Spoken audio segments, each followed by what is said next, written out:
Hey everyone, welcome back to the Wild Health Podcast. We're a genetics-based precision medicine company that's exploring all the big questions around holistic health, wellness, and performance optimization. If you're tired of the traditional healthcare system and want to sign up as a member with us, head over to wildhealth.com. And if you're someone who's looking for a high-touch, all-inclusive concierge medical experience specifically designed for executives and high performers, check out our premium program at wildhealth.com/premium. Now let's get into it. Hey, Mike Mellon. Hey, Mike Stone. How's it going, buddy? Pretty good. Doing pretty well. How about you?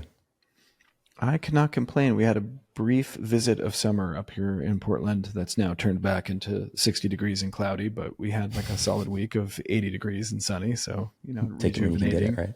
Yeah. I feel like summer's around the corner. It's going to come back. How's the weather in Bend? Beautiful. really pretty amazing. It's like 60, 70 degrees and sunny. It's been awesome.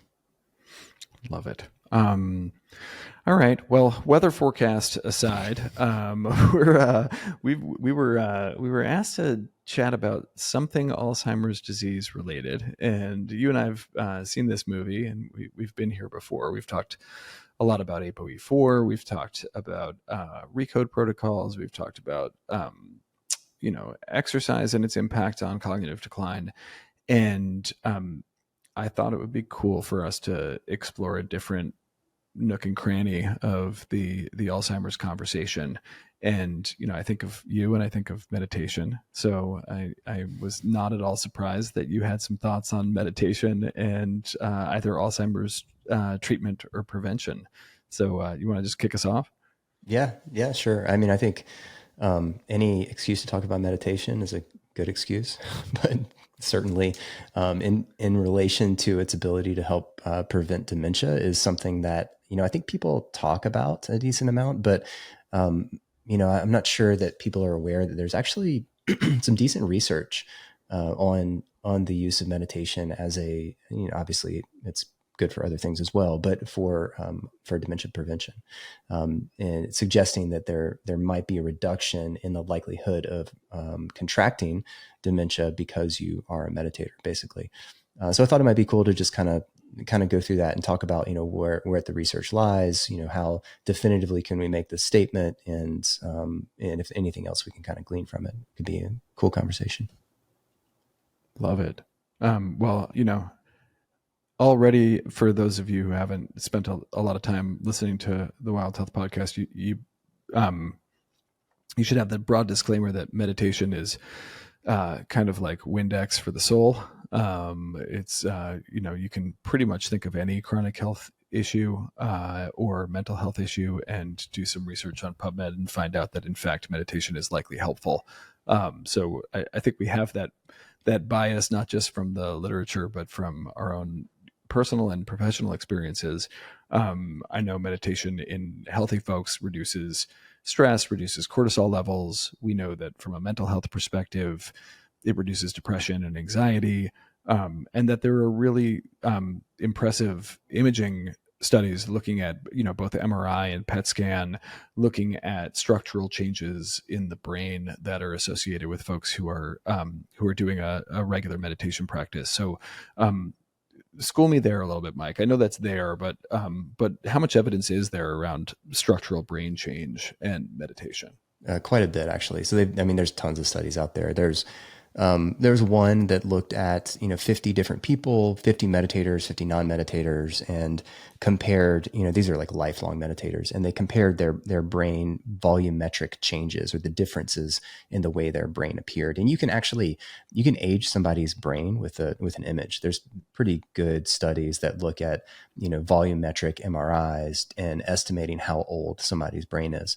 And what they did in this study particularly was they looked at meditators versus non-meditators, and those people who are lifelong meditators on average appeared to be about 7 years younger in their brain. So, if you're 47, but you're a lifelong meditator, then your brain's 40, right? Is sort of what that study's saying. So, that's just one study. There's quite a few studies on this, not just in just volumetrics, but also looking at perfusion, which means blood flow to certain aspects of the brain.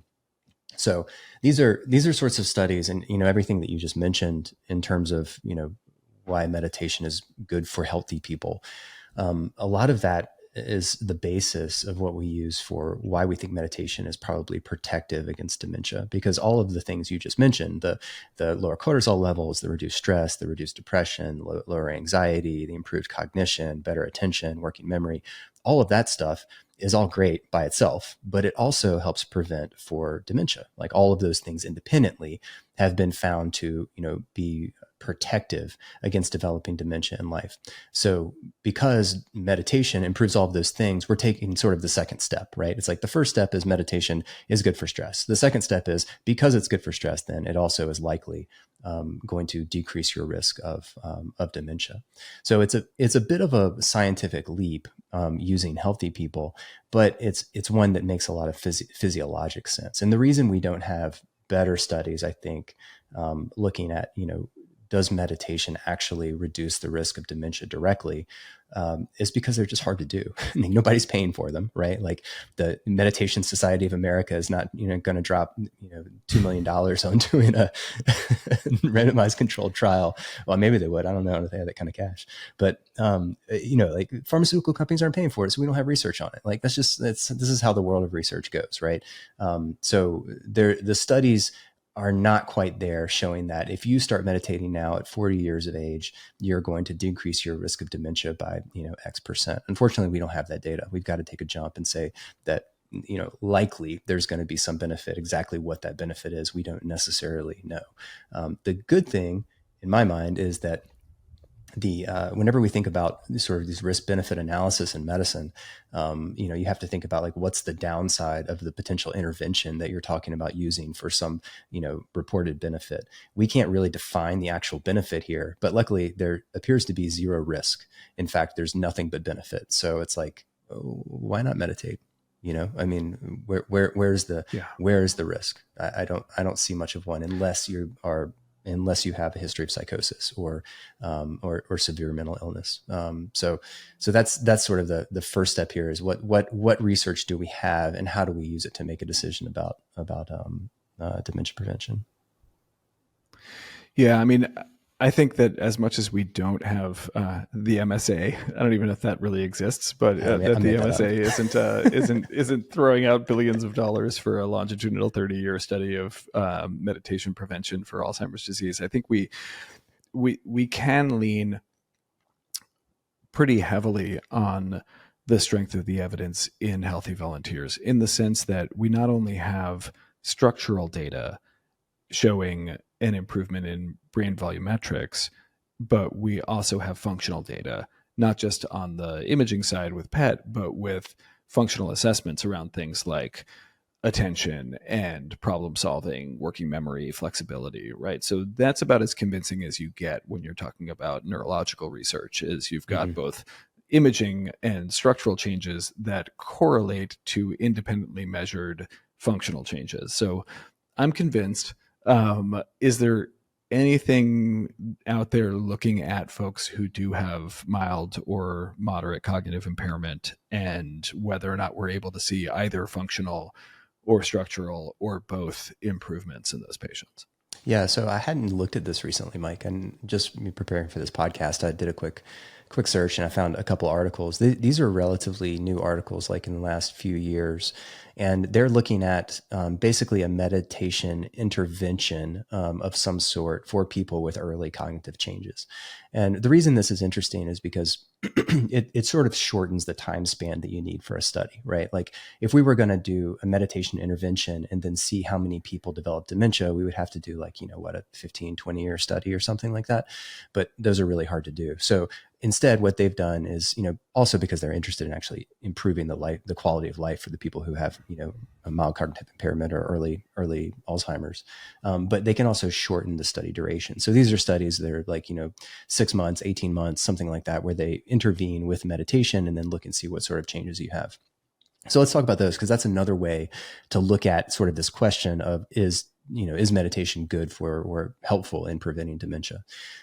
So the first study here was from Frontiers in Medicine: Effects of Meditation on Structural Changes in the Brain in Patients with Mild Cognitive Impairment or Alzheimer's Disease Dementia. So this was 2021, 48 total patients.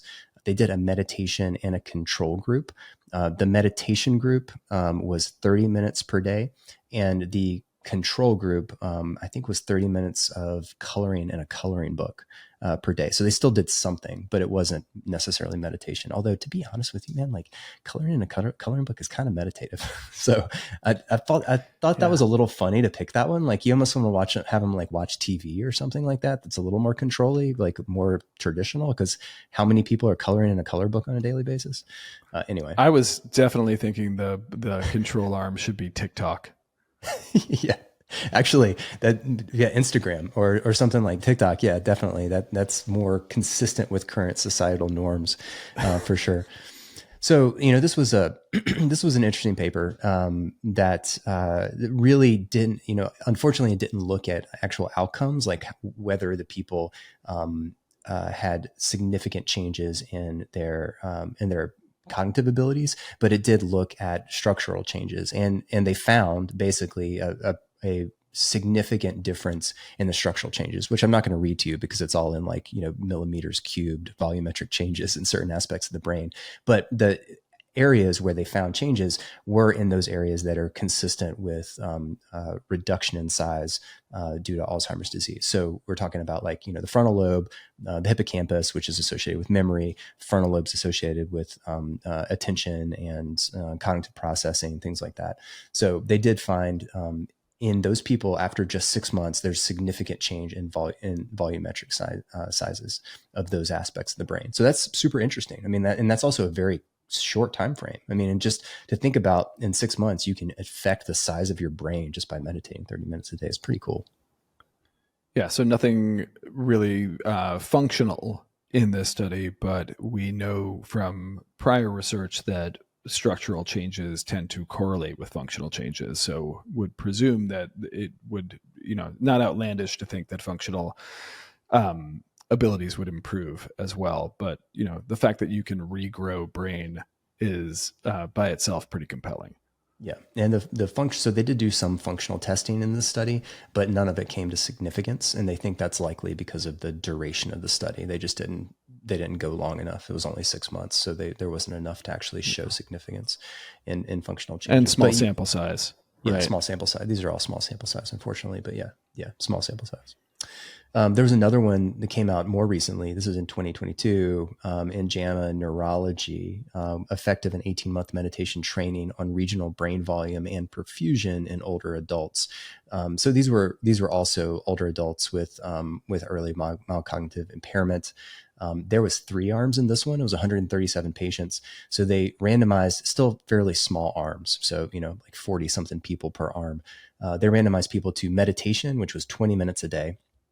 A new language, so a non-native language learning or training, which was also 20 minutes a day, and then a control arm, which was just like, I think they just did whatever they wanted for 20 minutes a day or something like that. And then they followed these people for 18 months. This one was a little more specific. Instead of just looking at the entire brain, they focused on 2 different specific areas: the anterior cingulate cortex, or the ACC, and the insula. So these areas are associated with in self-awareness, attention, emotional and empathetic processing, and self-regulation of attention and emotion. So it's the very cognitive areas and the attentive areas that you would expect to see change associated with meditation, basically. And they, what's interesting is they did not find a significant change in volume sizing of those areas of the brain, but they did find an actual effect in people's attention and regulation. So specifically around attention and socio-emotional measures, there was a significant improvement in those people with meditation as compared to language or to control. And then if you actually look at the data, the volumetric changes all trended towards towards meditation, and they were very near significance. They also looked at perfusion, which was even closer to significance. So the blood flow increasing to certain areas of the brain associated with meditation, the ACC and the insula. So two interesting studies.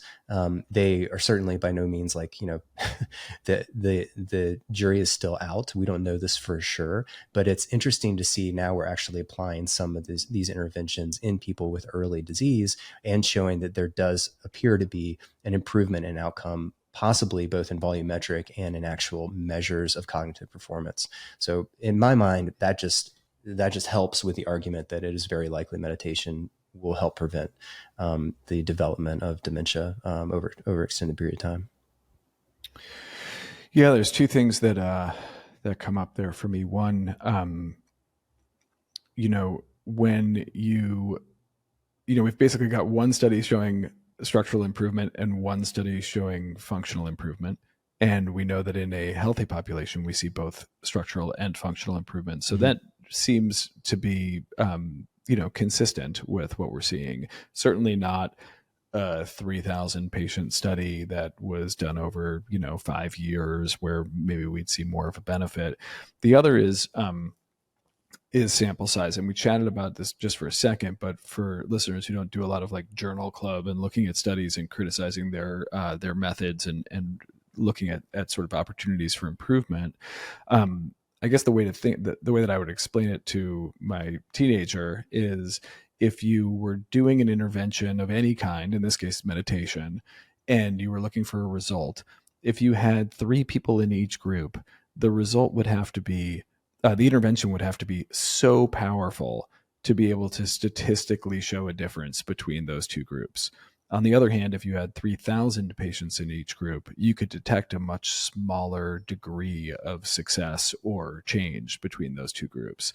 So in medical research, when you do a study like this, clearly took a lot of effort, right? Almost 150 people, followed for a year and a half, done, neuroimaging and neuroperfusion imaging. When you see results that trend towards significance, but don't quite reach that significant level, and that's, a 95% chance that the results that you're seeing are real, and there's always some level of uncertainty.